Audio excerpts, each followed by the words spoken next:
Hello once again, and welcome back to the Gundam Retrospective. A few months ago I talked about Gundam Build Fighters, a Gundam spin-off that puts the plastic Gunpla model into the spotlight and pits them in simulated combat. Ultimately, I found Build Fighters to be a pretty fun spin-off with a ton of great battles and good animation. So only a year or so after the end of that original season, Sunrise produced another entry into the Build sub-series, Gundam Build Fighters Tri.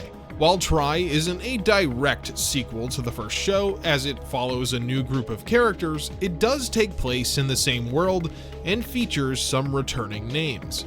Gundam Build Fighters Tri follows a trio of school kids named Hoshino, Sekai, and Yuuma as they come together to enter the Japanese National Gunpla Battle Tournament. While the first series featured a variety of one-on-one battles for the most part, Tri has changed the tournament rule set to a team-based event to give the spotlight to teamwork and cooperation. Tri does carry on the tradition of great week-to-week battles and an awesome soundtrack, so let's go ahead and take a look at Gundam Build Fighters Tri and see if it lives up to the enjoyable and surprising first season. Gundam Build Fighters Tri opens with nothing less than a full-on space battle, and it kinda goes without saying in these shows, but it is really cool to see all these different suits on screen at once. Tri has three main protagonists, and the first one we're introduced to is Fumina Hoshino, a middle school Gunpla fighter who's actually pretty damn good at both building the models and battling them. Of course, her inner monologue reveals just how much she wants to play Gunpla Battle because it is cool and fun and will help you work through all your interpersonal problems, of course. Soon after, we're introduced to our second protagonist, Kimiki Sekai, as he arrives on the scene looking for his sister. Much like the red-haired Reiji from Season 1, Sekai doesn't know anything about Gundam or Gunpla Battle in general, but unlike Reiji, Sekai literally knows Kung Fu. His martial arts skills are quickly put to the test when he beats up some thugs and then has to talk to the cops until his sister Mirai shows up. We see that he is a new transfer student at the local school and asks the principal if there is a martial arts club. Unfortunately, there isn't because it's apparently too dangerous, but Hoshino overhears him and asks him to join the Gunpla Battle Club.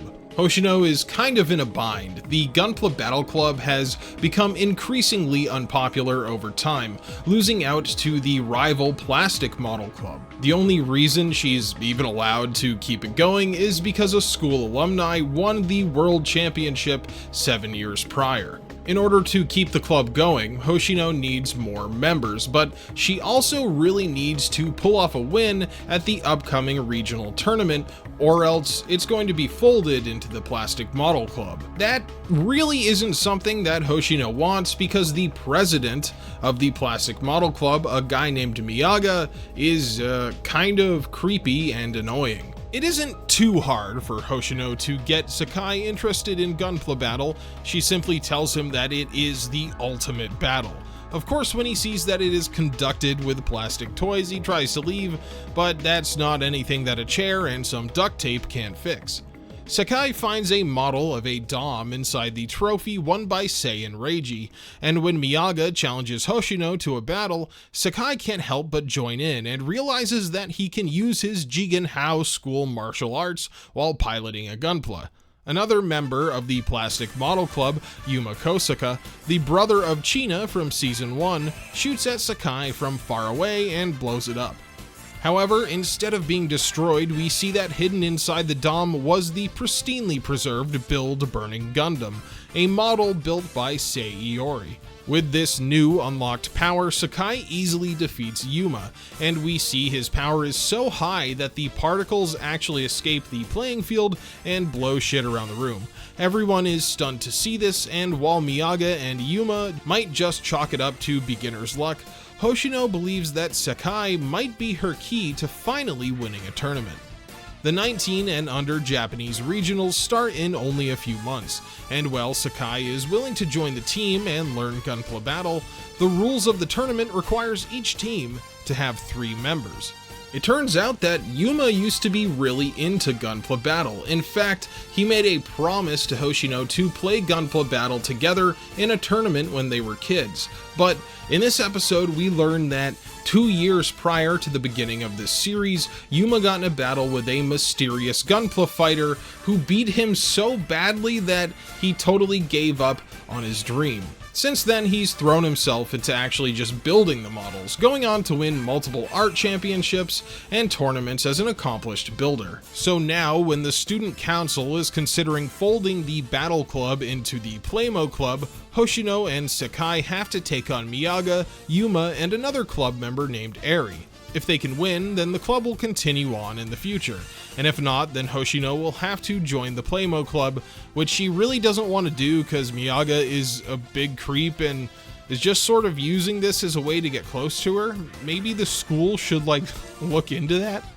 Oh well, it is lucky that Yuuma decides to change sides when Miyaga traps Hoshino in an electrical field, and she swears she'll never give up on her dream. So with the Playmo Club off their back for the moment, they can worry about the upcoming tournament. Miyaga even lets Yuuma transfer to the Battle Club with no problems, and we see that he's chilled out because he started dating Eri. Next thing you're telling me is that Miyaga is a fucking Reddit moderator or something? This guy's the worst, get him out of here. Hoshino finally announces the name of their team, Team Tri-Fighters. But before the tournament officially begins, there are some other things they have to take care of. For one, Hoshino has a part-time rival named Gyanko, who very surprisingly pilots a Gyan, and is the sister of that little shit kid from Season 1. Team Tri-Fighters have a practice match against Gyanko's team. It's a fun battle where Sekai gets to show off some more of his cool moves, and then also at the end, Gyanko falls completely in love with him. This show actually does this a lot in the beginning. There are a lot of characters that are just constantly crushing on each other, like Miyaga and Eri, or Sekai and Hoshino, or Yuuma and Sekai's sister and Hoshino and everybody. I get it. It's a show with teen characters that have hormones that are all out of whack, and it's all they want to think about when they're not thinking about Gunpla Battle. But geez, Gundam Build Fighters try, could you put the brakes on the horniness just a little bit? Thankfully, there is one sexless character in this show, Raul, who's actually got a reason to be snooping around the local school this season, thank God. Raul is the coach for the Gunpla Battle team, and I actually think this position for him is pretty great and makes sense. In Season 1, he was just sort of around because he really liked Gunpla, and he also really liked Sei's mom, but beyond that, it was a little strange how involved he was. So it's great that they actually thought about why this 35-year-old would be hanging out with school children and not make it creepy. With only a month until the qualifiers, Hoshino decides that she wants to switch up her Gunpla for the tournament. Sekai's build-burning Gundam is a strong melee fighter, but Sekai cannot aim guns at all, so he has a very limited range. On the other hand, Yuuma and his Lightning Gundam lack in close-range ability, but his sniper is pretty powerful, and Yuuma has his lone wolf attitude that he needs to work through. Hoshino decides to build a brand new machine that can support both their styles during the tournament, and to do this she takes Sekai on a date to a place called G-Muse. G-Muse is a Gunpla store / amusement park that looks amazing, and I want one near me, please. Sekai actually gets interested in building Gunpla while they're there, and puts together his own SD Gundam, the Musha Godmaru. There's another builder there named Minato who's selling a Queen Mansa model to the store, and we learn that he has sort of a builder's rivalry with Yuuma. He decides to challenge Sekai to a battle in the store, whipping up an SD Gundam in a few seconds to show off his skills, and he beats Sekai pretty easily. Then Minato acts like a real dick about beating a random stranger in a public game store, but Sekai losing actually makes him realize that he has a long way to go to become a strong Gunpla fighter, and he shouldn't underestimate any opponent. I think that having Sekai get interested in building a Gunpla of his own is a pretty good idea for the overall story, but unfortunately Build Fighters Try really lacks in that area. Sekai has a couple of moments throughout the story where he needs to work on the model, but those moments are almost always undercut by the fact that someone way more experienced is helping him.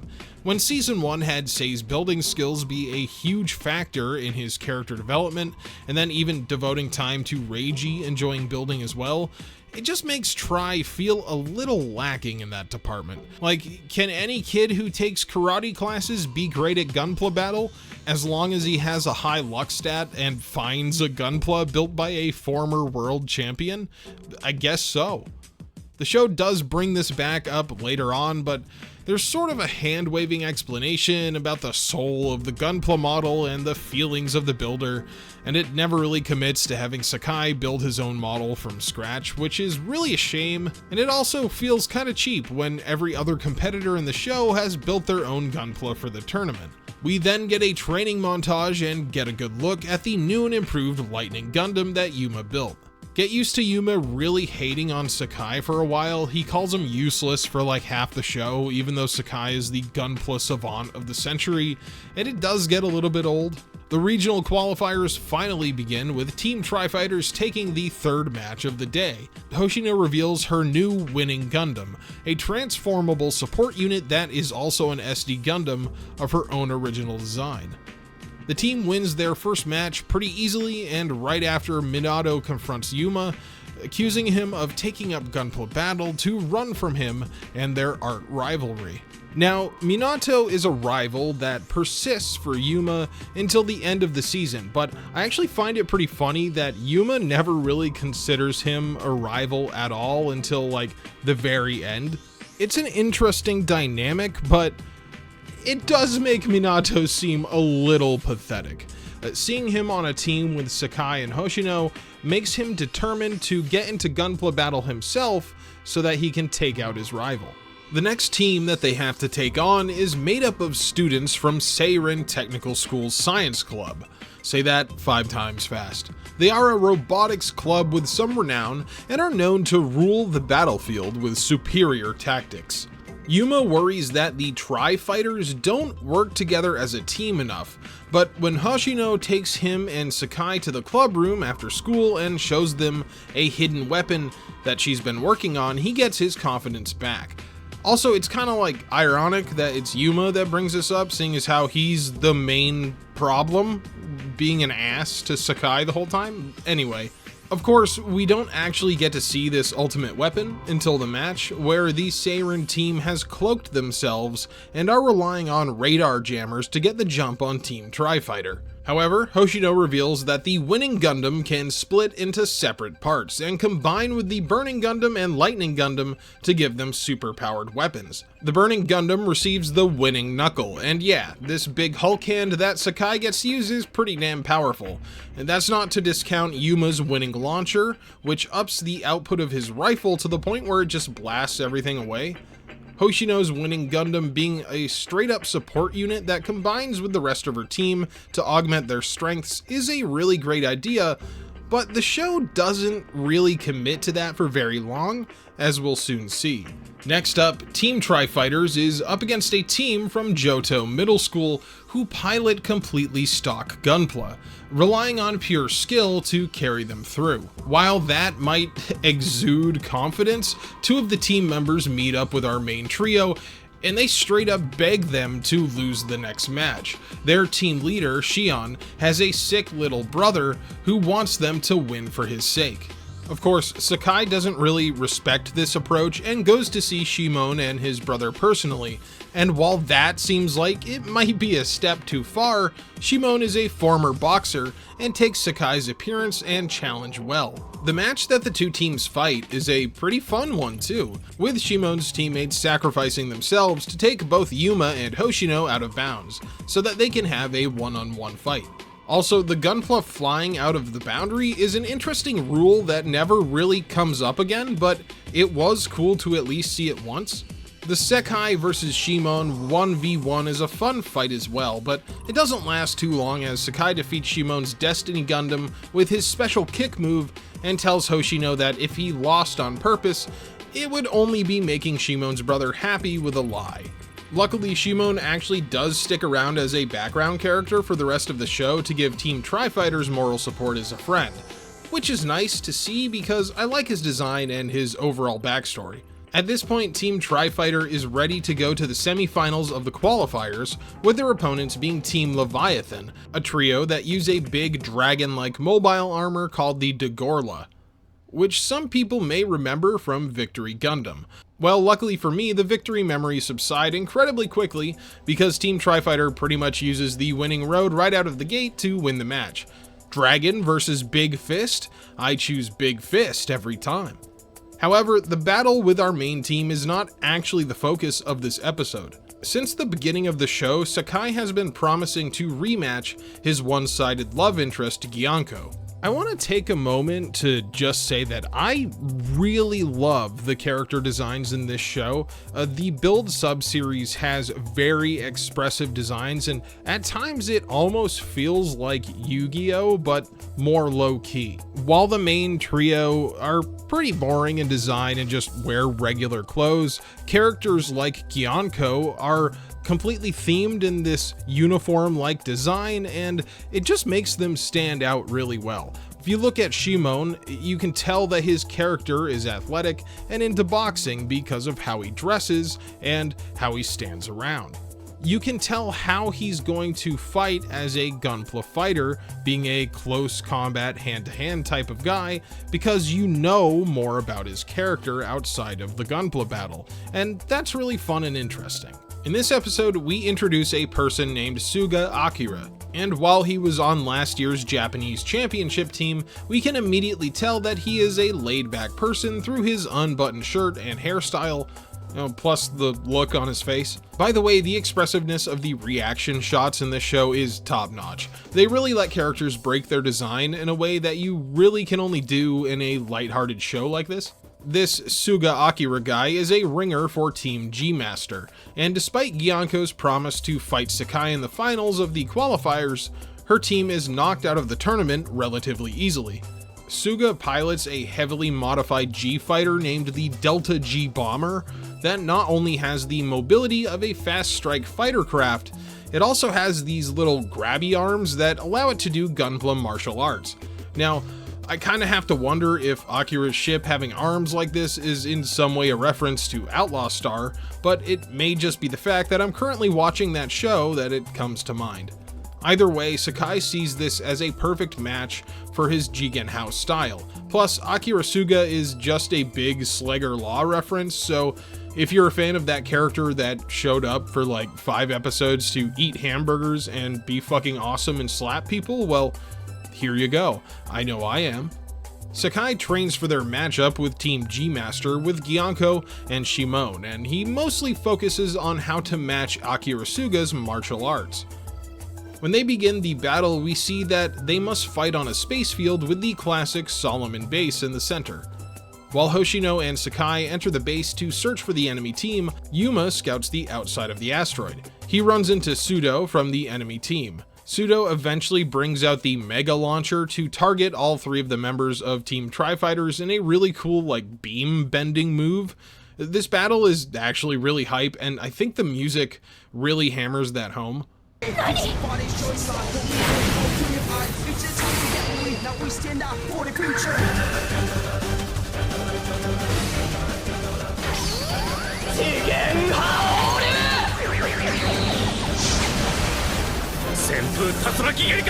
While Pseudo can bend beams, Sekai uses a new move with the winning knuckle called the Holy Fist Punch, and yes, it is a big punch that blasts Suga and Yomi's Gunpla in half, but then they just dock together and start punching him. What is Build Fighters good for if it's not spectacle?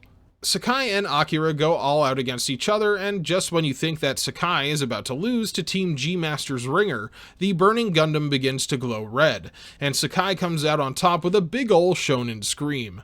As it should be.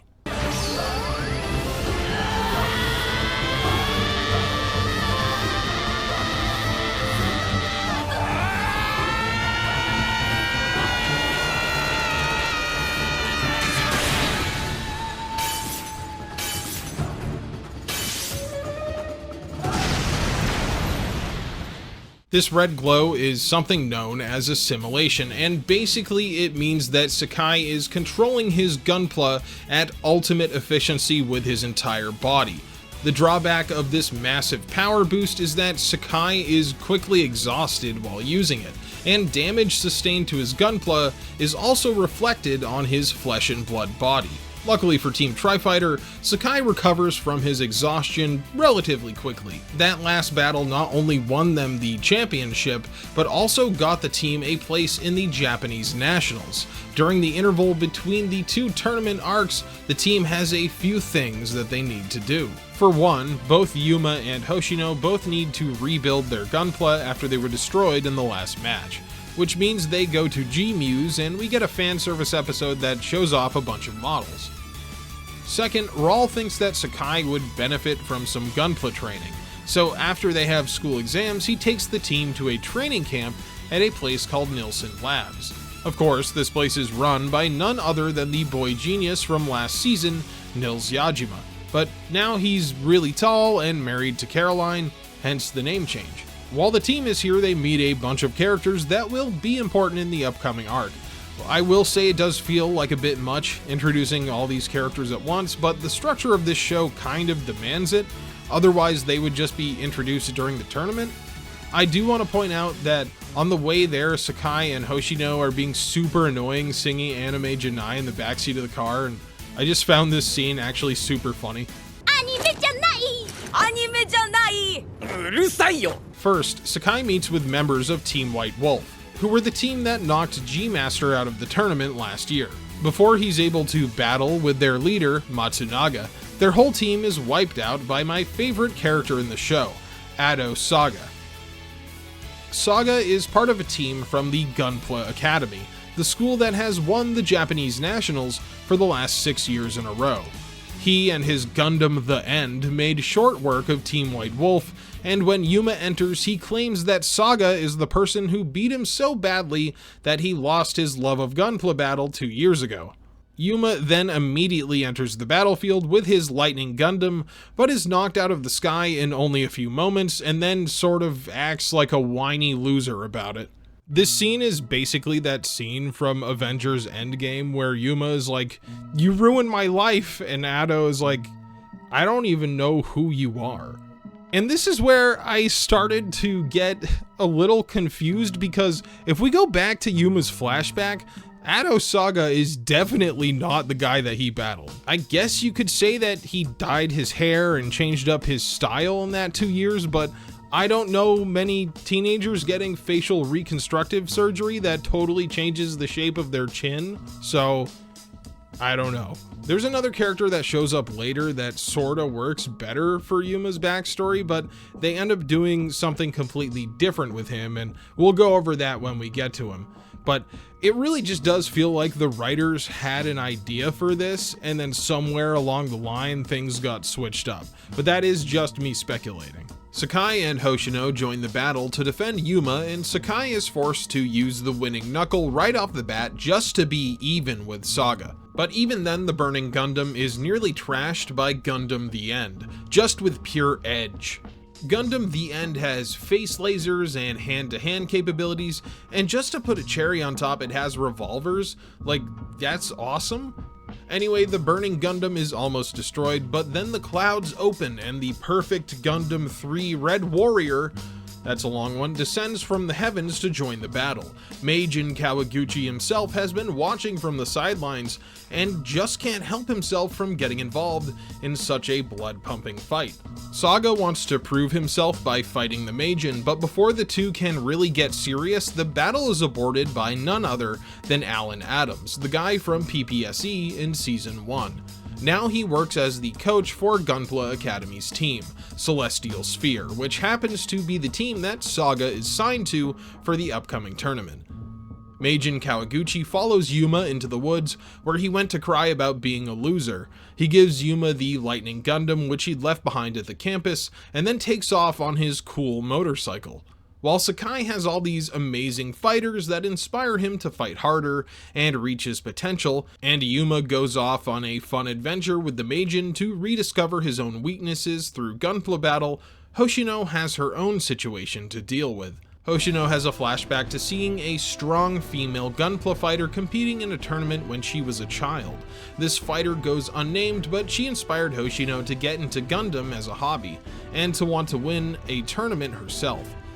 That's when we learn that this season Meijin Kawaguchi has a female counterpart, literally referred to as Lady Kawaguchi, and she's none other than the young woman that Hoshino was inspired by in her early years. Hoshino meets Lady Kawaguchi here at the Nilsson Labs, and when she has a chance to battle her hero in a one-on-one fight, she's forced to confront the fact that her winning Gundam plays to her team's strengths, but she really has no strengths of her own. That's pretty harsh, but hey, I guess it's true. Whenever the winning Gundam does anything, it's to power up Sekai or Yuma's Gunpla, and Hoshino has no way of getting out of a 1v1 situation on her own. Sekai needs to repair the burning Gundam, and like I said before, he gets help in the form of a mysterious girl named Shia. Unbeknownst to Sekai and the rest of the team, Shia is actually a member of Team Celestial Sphere, allies with Ado Saga, and sister to the team captain Kojima. That's a lot of baggage there, Sekai. You sure you want her touching your Gunpla? With the build burning Gundam repaired and upgraded, Sekai returns to Nilsson Labs and meets with more potential rivals in the form of Kojima and a guy named K. They decide they all want to fight each other and have a battle royale, and it's mostly an excuse for Sekai to show off his new ultimate move where he shoots out a phoenix made of fire. It's so powerful, in fact, it blows off the burning Gundam's arms, proving that Sekai still needs to master the technique. As an arc to give us a little breather between Tri-Fighter's two main tournament arcs, this couple of episodes definitely serves to break things up. But I don't know about really giving us a breather. They really just throw handfuls of characters at you, and when you pile them on top of Minato, Shion, and Gyanko from the early episodes, it starts to get a little crowded. Luckily, Tri-Fighter's character designs do a lot to differentiate all the competitors, so even if you don't remember a character's name right off the bat, you'll still remember their overall vibe.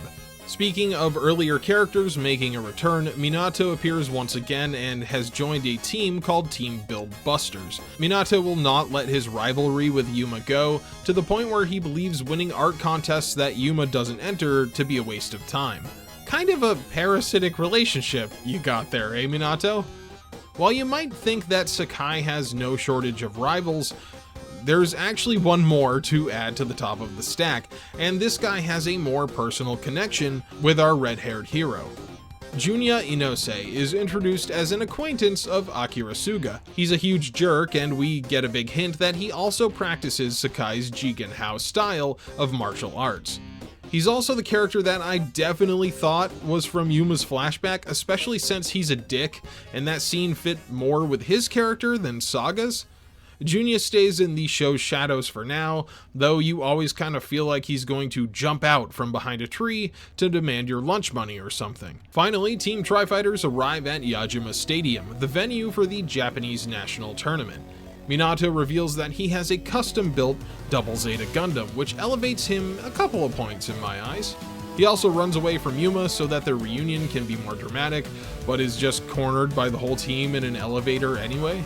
I have to admit, at first, I wasn't super excited about this guy sticking around to be a major character in the show, but once he moves past his shtick of just like whining about Yuuma running away from him, he does come into his own. Oh yeah, also, I forgot to mention that Sekai's sister Mirai is like a model, and she takes the position of being like the Gunpla MC away from a coworker who's pregnant. Mostly it's just so that she can like have something to do in the story and like explain the rules, but also it gives her a chance to shoot a big love beam at the stadium like she's in fucking Macross Plus or something. Team Tri-Fighters are not only rookie contenders, but they're also up against a top 8 team from last year, Team Amorphous, who use a squad of transforming mobile suits. This fight scene goes by fast as Team Tri-Fighters takes out their opponents incredibly easily. Mostly it's a chance to show off some flashy animation and the newly improved main Gunpla. All 3 have been upgraded to tournament level quality and in classic Gundam fashion given new names. Now we have the Star-winning Gundam, the Lightning Gundam Full Burnin', and the Tri-burning Gundam. While the battle is fast, it's also fun, and there's a great moment where Sekai uses the Lightning Gundam as a springboard.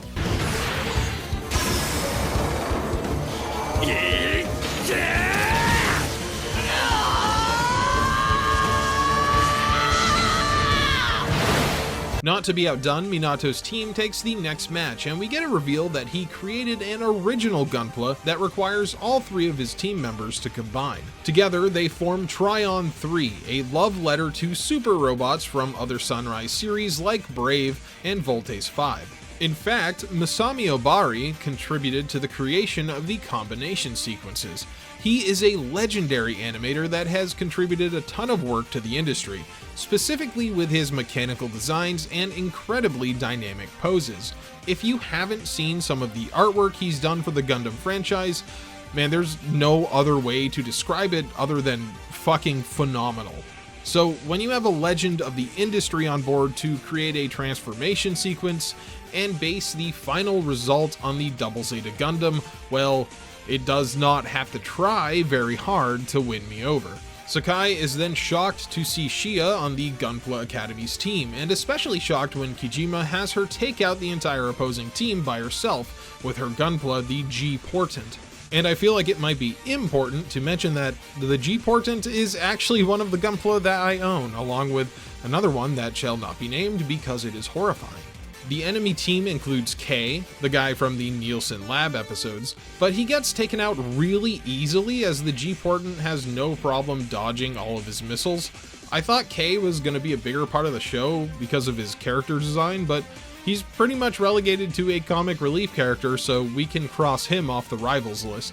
Team Tri-Fighter's next match takes place on the next day, so that gives Raul ample time to coach them on their opponents. Toritsu Academy is made up of a team of triplets who are known to use ninja-like skills, combined with carefully countering their opponents to win. When the battle begins, we see that it's kinda tipped in Team SDR's favor from the beginning, as the field that they draw is a big haunted castle with ample spots to hide. One kind of weird thing that I want to point out is the scale of the field here. Usually the Gunpla battlefields are callbacks to older series or a gimmick like that stupid baseball episode from season 1, but here it's a big castle that makes the mobile suits feel like they're human scale. On one hand, I think this is kind of boring. I mean, I want mechs to feel like mechs and not like metal humans most of the time.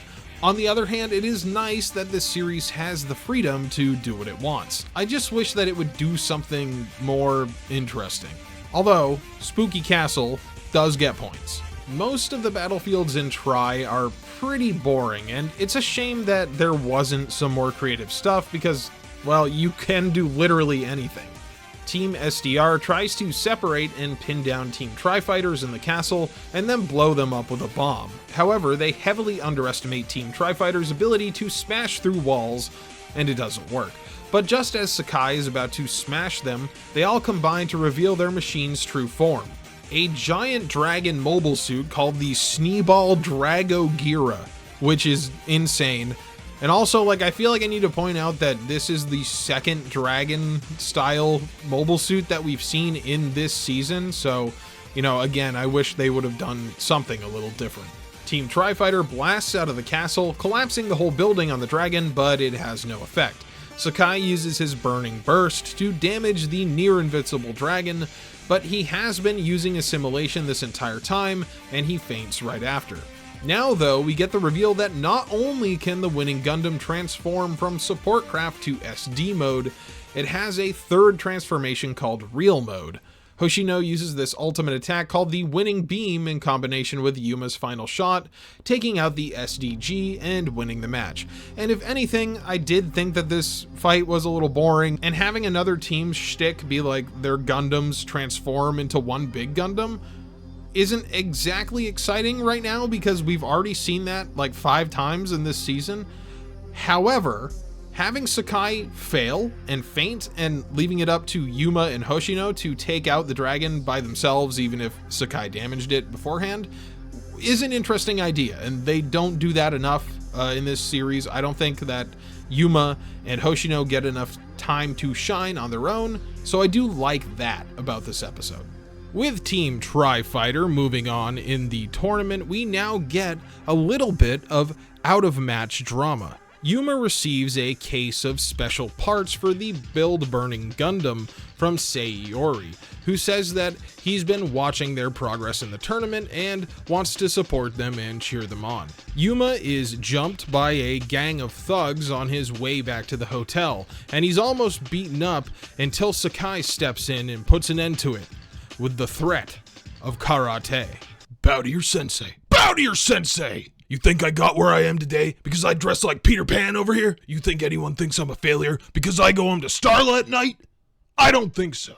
Unfortunately, we don't get to see a bona fide ass whooping on these guys because Raul shows up and is like, no, don't fight them or you'll get kicked out of the tournament, which sounds really dumb. Like, are you just supposed to let roving bands of delinquents mug you? Hold your horses though, because now both Meijin and Lady Kawaguchi show up and explain that that may have been the thugs' plan all along. Wow, man, everyone is here. Junior reveals that he was hiding behind a bush all along and was the leader of these delinquents.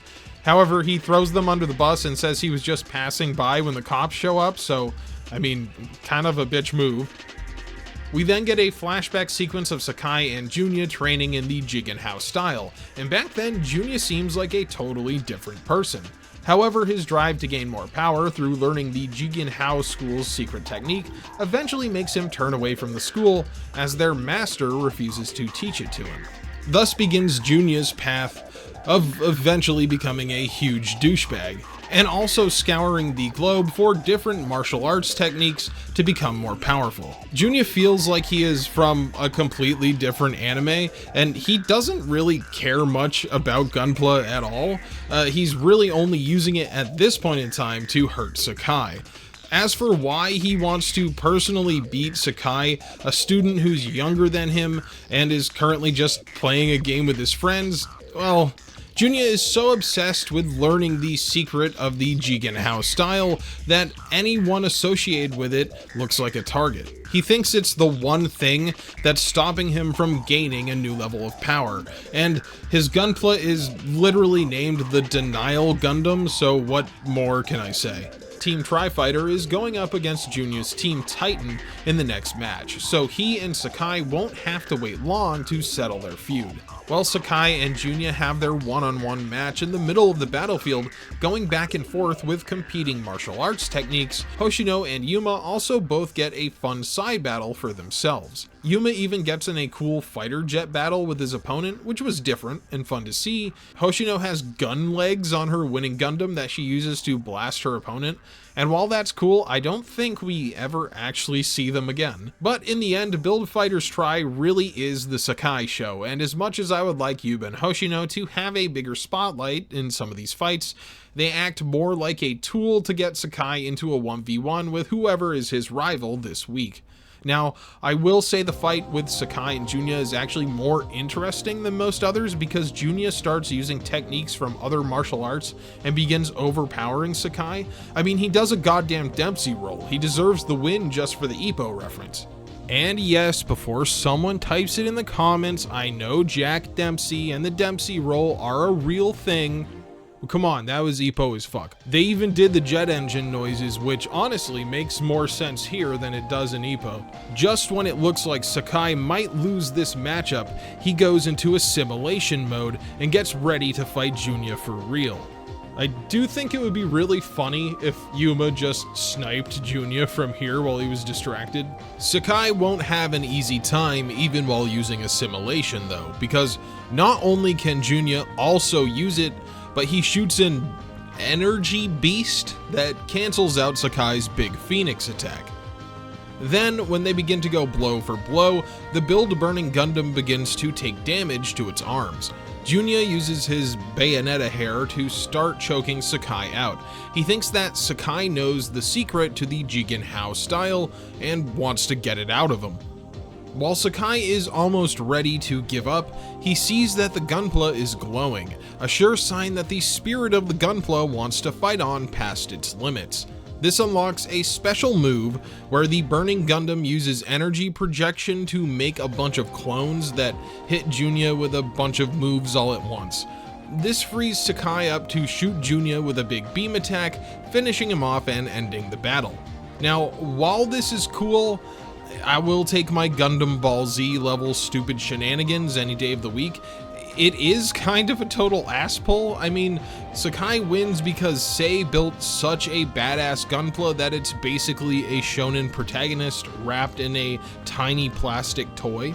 It just never really feels like Sekai gets a major victory on his own merit, at least so far. While the fight was definitely a cool spectacle, it seems a little weird to have Junya be the quarter-final fight.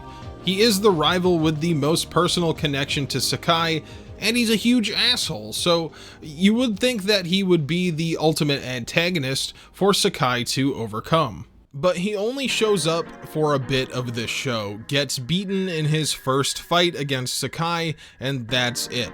Junya leaves the tournament grounds, telling Sei to stand tall as the winner. He walks off, saying he'll still find ultimate strength while really sappy music plays, and I just find it hard to really care about this character. Fortunately, the payoff here is that Suga shows up in a car and offers to drive him to the train station, only to reveal that he doesn't have a driver's license and they both get in a car accident. This joke comes out of nowhere, and it becomes a running gag for the rest of the series, which I really did think was funny every time, honestly.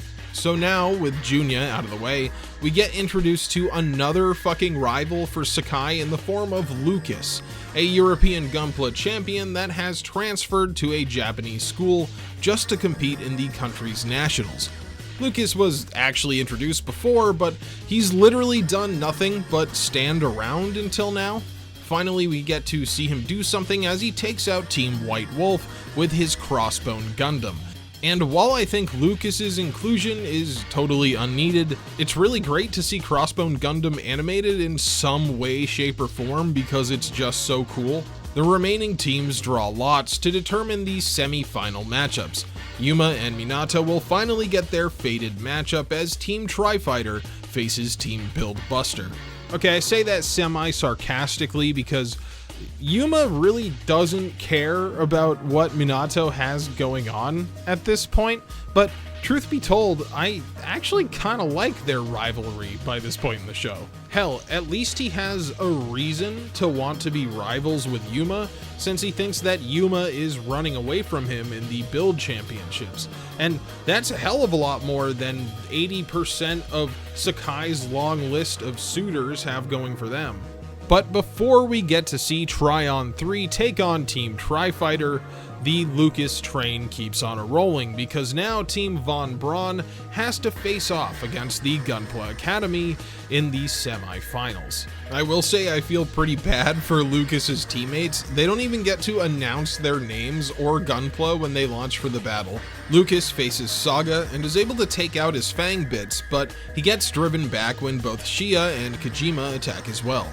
Shia is damaged during the fight, and this gives us the reveal that the G-Portent has these little repair bots that come out and fix her Gunpla mid-battle. We do get it explained that this isn't cheating because Shia is required to control all her repair bots as well as the Gunpla, so she's just like really good at multitasking. While Shia repairs Kojima and Saga both attack Lucas in an attempt to take him down, which I really like. It's cool to see a fight not evolve into 1v1 battles. Lucas holds his own and then flees, which gives us the reveal that he's basically just siphoning off power from his teammates to keep his Crossbone Gundam running at max power. Once Shia figures out Lucas is siphoning off power like this, she snipes his remaining teammate, and this forces him into a 1v3 situation. Kojima wants to defeat Lucas alone and reveals his super mode, Transient Burst, which causes a huge light to emanate from the Transient Gundam and wash out the arena. The final moments of this episode are nothing short of beautiful. Plus, I'm a pretty big fan of the Transient Gundam, which With it being a custom Gundam based on the 00 GN designs, the music, coloring, and set dressing of this fight were really great, and even if I don't like Lucas all that much, this fight was at the very least pretty hype. Also, I was gonna be really mad if Lucas knocked Kojima, Saga, and Shia out of the tournament, because this show just started hyping Lucas up as a potential rival to Sekai, and if that happened, and I didn't get any more Gundam The End, well, there would be hell to pay. Anyway, Lucas is done, tells Sekai he's sorry that they can't fight each other, and then he leaves. Finally, we get the rival matchup that's actually been set up the longest, as Team Tri-Fighters faces off against Minato and Team Buildbuster in the semi-finals. I already gushed about how much I like Tryon 3. It's also kind of cool that Team Tri-Fighter at least tries to attack them during their combination sequence, but it fails because the Tryon 3 is protected by a shield. Can't pull a fast one on a championship builder like Minato. Come on, Yuuma, you should know that. The fight against Tryon 3 is filled to the brim with great shonen screams and beam struggles, complemented by a fucking banger of a song that goes from a big band style with tons of brass and percussion to a ripping guitar track complete with rhythmic chanting. Seriously, look this song up because it's awesome. It's called Naniwa no Baribari Saikyo Gatai. Tryon 3 really does work too. It's the hardest battle that Team Tri-Fighter has had so far, especially once it whips out its Hyper Manovsky sword. After a hard-fought battle, Sekai and Hoshino block a blast that leaves Yuuma as the last man standing on their team. Finally, Yuuma and Minato will get their one-on-one duel that is frankly beautiful. There's some great usage of monochromatic colors here. Yuuma finally comes out on top when his lightning Gundam is blasted away, but luckily he lands next to his beam rifle, which he uses to blast Minato and win the battle. This battle is one of my favorites in the entire show, and you know, I think at this point I'm kind of sad to see Minato go. Throughout the show, he strives to be on Yuma's level, not only in building, but learning to battle like a true Gunpla fighter as well. All Team Tri-Fighter has left now is the finals, so they go ahead and start rebuilding their mechs for the final match. Well, Yuuma basically does all the work actually. He pretty much steals the winning and burning Gundams and locks himself in their room, but if Yuuma thought he could just repair everything himself, he's dead wrong, because Minato shows up and barges in, demanding to help his rival complete the work before the finals. You see what I mean when I complain that Sekai never really has to learn how to build beyond a very basic level? Both Shia and Yuuma have not only repaired his Tri-Burning Gundam, but also improved it. On top of the fact that Sayori sent custom-built parts to them, I just feel like maybe Sekai should have had to deal with fixing something himself at least one time. With nothing left to do himself, Sekai decides to take a walk, but he's suddenly attacked by none other than Junya. Thought he was gone, did you? Who luckily survived that car accident that Suga caused. However, Junya isn't mad at him for winning or anything like that. He's actually trying to help, in his own way. He attacks Sekai so quickly that it looks like he has 4 arms, and says to remember that move for the future. Okay, Tien. Shia wakes Sekai up later by poking his presumably dead body with a stick, and he explains to her that he feels as though he's missing something. Everyone else loves Gundam and Gunpla, while Sekai just loves fighting. He wants to learn more about the hobby and be worthy of the build-burning Gundam, and so Sekai finally gets up and heads back to his room to help repair his machine. So, yeah, they kind of acknowledge my issue with Sekai. I just wish they had done this at the halfway point. This story beat would have worked better during the Nielsen Labs arc rather than 2 episodes before the end. As we enter the final battle, we see that it takes place on a space field with a classic Gundam colony at its center. It doesn't take long for the explosive confrontation to literally explode the colony. It blasts to pieces and leaves both teams to duke it out in the rubble. Each member of Team Tri-Fighter has their direct matchup. Sekai versus Kojima, Yuuma versus Saga, and Hoshino versus Shia. Each battle is furious and destructive, with the mechs becoming damaged pretty early on. Yuuma gets the worst of this when Saga hits him with this spike that comes out of the Gundam The End's stomach, and he blows up. Luckily, he can still pilot the Lightning's recon fighter, and combining it with Hoshino's winning Gundam gives her a speed boost that keeps her one step ahead of Shia. While Shia tries to repair Gundam the End enough so that it can use its fang bits once more, it doesn't end up mattering too much because Hoshino hits her with a full power winning beam. Yuuma self-destructs on Saga, sacrificing his Gunpla in order to take out the End in a pretty spectacular and appropriate fashion. While the G-Portent is heavily damaged, it has enough juice left to impale the winning Gundam and cause them both to explode, leaving Sekai and Kijima to determine which team will walk away as the Japanese national champions. I know I've mentioned it a few times already, but damn, the voice cast for this show is top tier when it comes to screaming. They can really belt it out. Even Minato got a good one back in the semifinals. The battle between Kijima and Sekai is no slouch either, with both of them going at it with a range of special attacks. Kijima's transient Gundam wields lances that he can also control like bits or funnels, which is pretty damn cool, and Kijima uses them in a fashion similar to Junya's multi-armed attack. Sekai counters this attack by conjuring a big sword made of fire with the Burning Gundam's Burning Burst, which is a totally fine way of dealing with it. I just kinda wonder how Sekai came up with this move after his match with Junya. Maybe he can conjure a giant fire sword in real life. We never actually see Sekai fight anyone physically outside of Gunpla battle, so you never know, he could go Super Saiyan or something.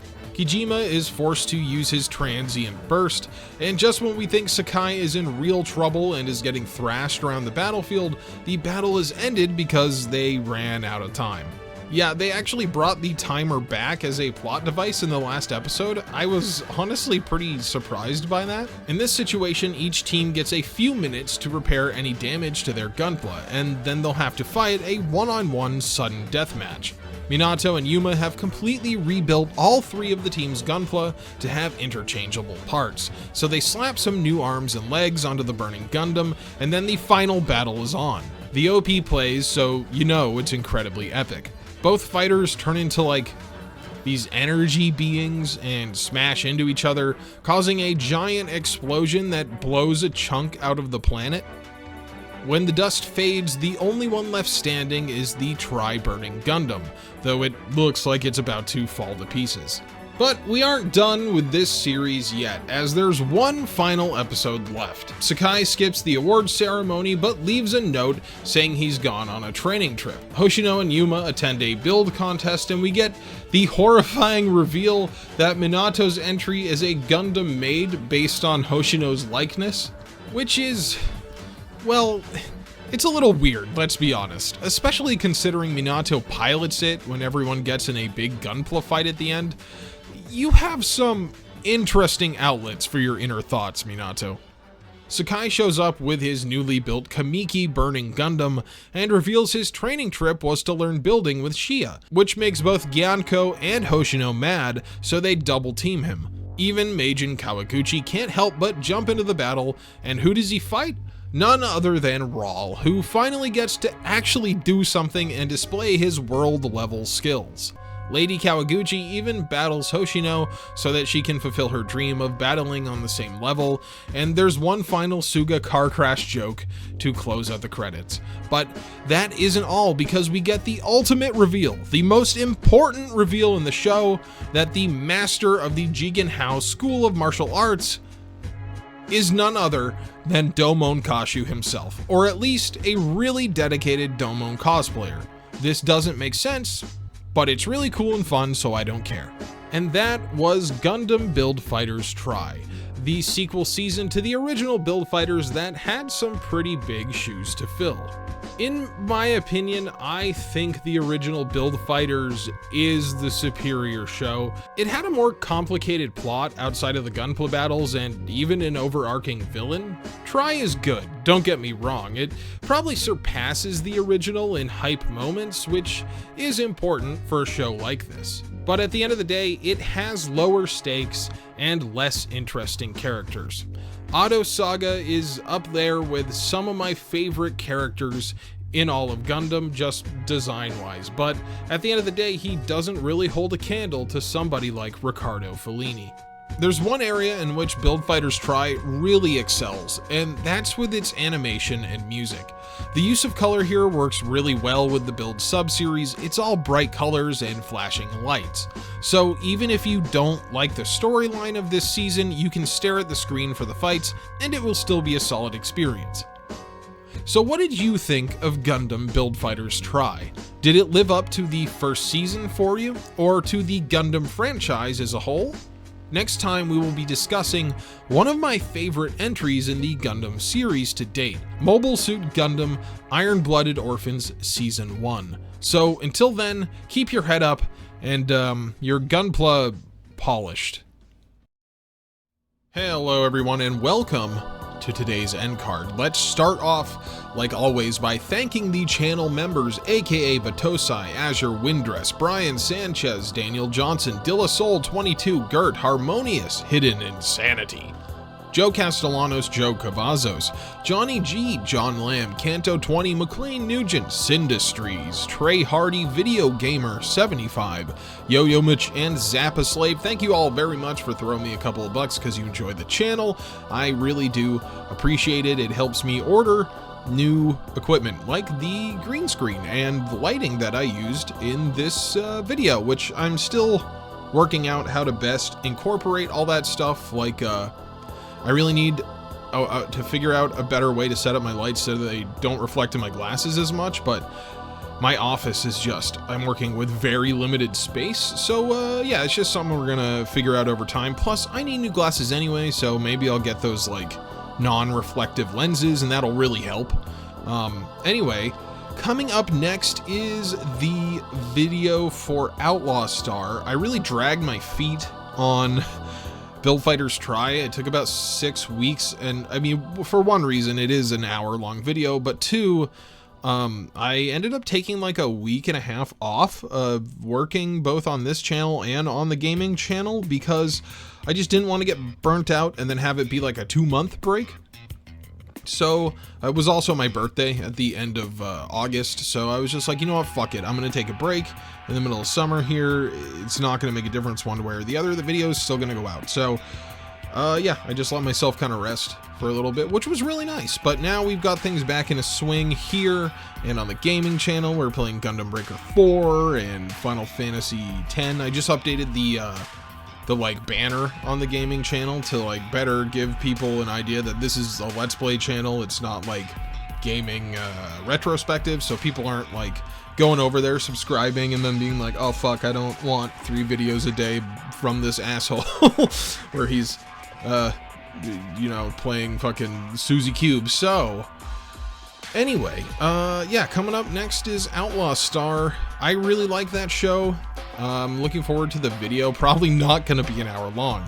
And then right after that, we're going to go into Gundam Iron-Blooded Orphans. So I guess we'll be starting off the fall right with IBO. Just a heads up for everyone, we are going to split IBO into 2 videos. So there's going to be a video for Season 1 and Season 2 because the 2 seasons are different enough that I think they warrant their own videos. Plus, IBO, spoiler alert, is one of my favorite Gundam shows that are not Universal Century, so it'll be really fun to talk about it. I haven't seen the show. I've watched it twice before this, but I haven't seen it since Season 2 came out, so I'm excited to watch it over again. And I have seen the dub and the sub, so I'll probably watch the sub again. Maybe I'll watch a couple dub episodes just to like throw it in there. But anyway, I've rambled long enough. I hope you guys enjoyed, and I will see you again really soon.